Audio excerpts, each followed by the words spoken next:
Good morning, judges. My team is at One More, and today we are talking about our project called One More Skill. So our tagline is changing lives one at a time. This is my team. So I'm Jin Xian, this is Eldon, and that's Rohini. And this is a challenge statement given to us from YAC that resonates most with our team. And this is the problem statement that we aim to solve. So how can we better engage youth at risk to prevent delinquent activities, at the same time improve their lives? These are the common causes of delinquency, and the more they are exposed to in their youth, the greater likelihood they will fall into delinquency. So our value proposition is basically a mentoring program that provides employment opportunities for the youth, volunteers, and the corporate partner. And how we work is that we aim to provide a safe and supportive environment for the youth to learn a skill with the volunteers. In this case, they'll be learning the skill of being a barista. And so they will be paired up together to build a rapport, and then they'll go to learn a skill. And then once they learn the skill, and they will go down to the local cafes to work there for their on-job training. And these are our target users. So youth at risk between 16 to 18, volunteers who will be trained in the peer support skills, and corporate partners who are local SMEs. So they will be given a chance to grow potential human capital.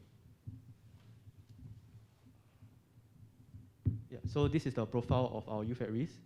So we'll be targeting those in green. And our potential partners for youth at risk recruitment will be from Youth Guidance Outreach Services and HCSA Community Services. And this is our volunteer profile. So we have already secured partners with SG Exams, which is another team from YAC, as well as Youth Corps Singapore, who is championing youth volunteerism in Singapore. So the main profile that the volunteers should have is that they are open to commit 6 months to the program, because this program will last from February all the way to December. Yep. And these are the corporate partners that we're working with. So we have already secured Better Barista and Architects of Life as the trainers, one for the barista skill and one for the volunteers peer support skill. As for the on-job training partners, we are still looking to reach out to them, and more will be added to the list. Next, I'll pass on to Rohini.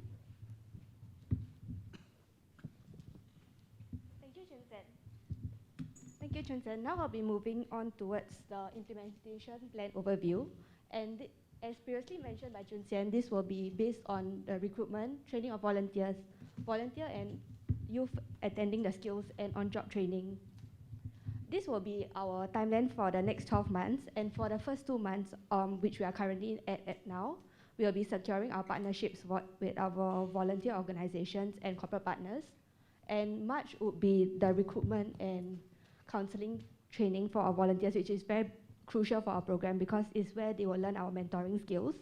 And also from April and May, we will be budding up the volunteers and also the beneficiaries to create this rapport. And in June is where they will, both the beneficiaries and the volunteers would undergo the barista training skills. In the next half of the year, from July to December, they will be going through on-job training, and between these months, they will also be going through bonding activities, and also in December, we will be having a graduation ceremony for these youth, so to showcase their skills to their family and friends, which will help them feel a sense of achievement. Our measures of success has 3 layers. So our beneficiaries, volunteers, and corporate partners. So under all these layers, there is one key thing which we'll be getting qualitative feedback at the end of the program. And 2 key points which I want to point under would be point number 3 under beneficiaries, which is to at least 50% of them earn income which is acquired after 6 months after graduation. And point number 2, which is partners wanting to, under corporate partners, is for them to expand to other roles other than coffee making. Moving on to the last slide, which is our budget. This does not include the training expenditure for the barista skills and also peer support skills, which our volunteers and beneficiaries would undergo. Majority of our bulk of expenses would fall under manpower, which would be for communications and social workers who will be working for us on a freelance basis. Secondly, it would be for our bonding activities, and lastly, for the graduation. Moving on to the last slide, I want to thank everybody for your time this morning, and I hope you come on board to change one life at a time. Thank you. We open the floor to questions.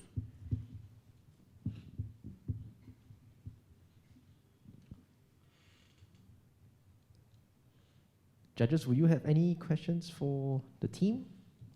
Okay, maybe I will start.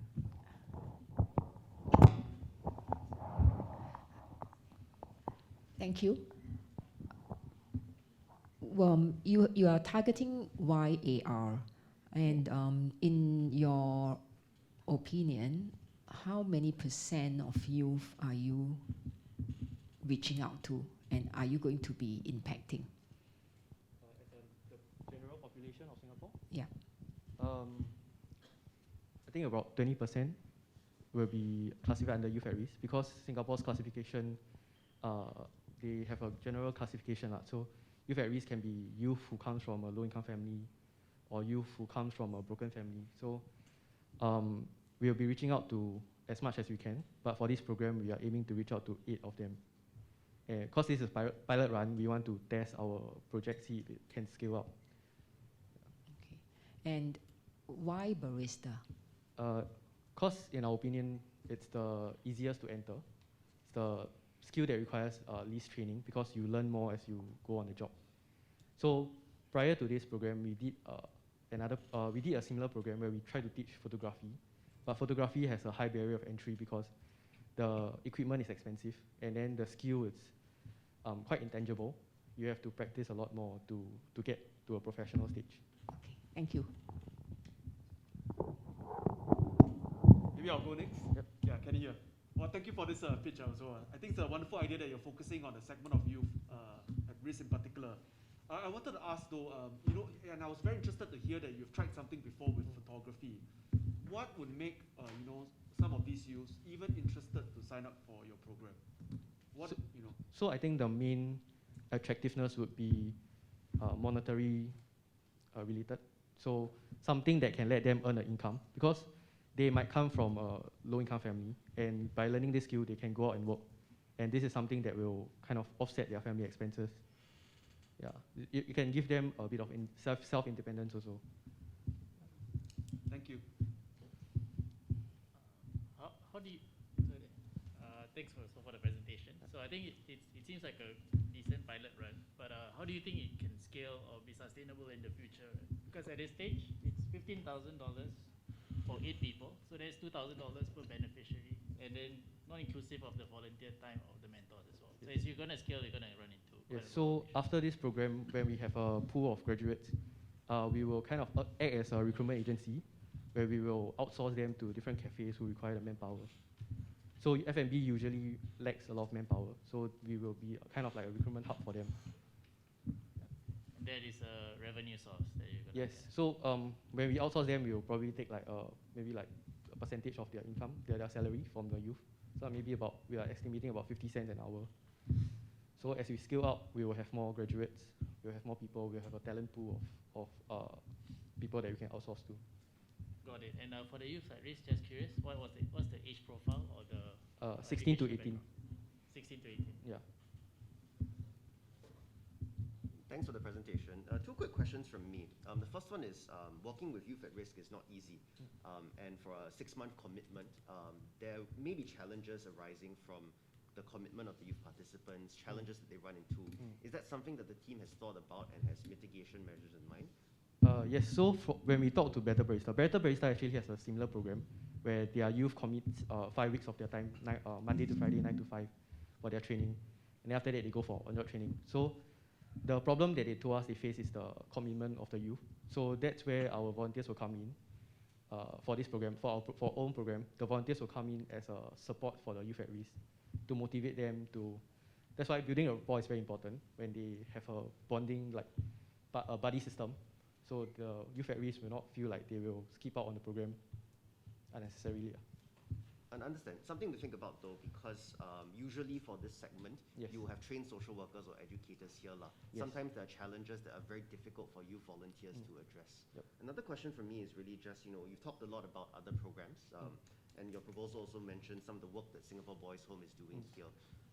How do you think that at one more is different, or what value is it adding that is separate from some of these programs that exist? Okay, so the mentoring programs outside, it's the main point that's different from us is that we want to focus more on the employment opportunities. So other programs, they usually just want to train the skill for them to learn something, for them to have something to fall back on, but not on the employment part. So the employment part is something that we'll put more focus on.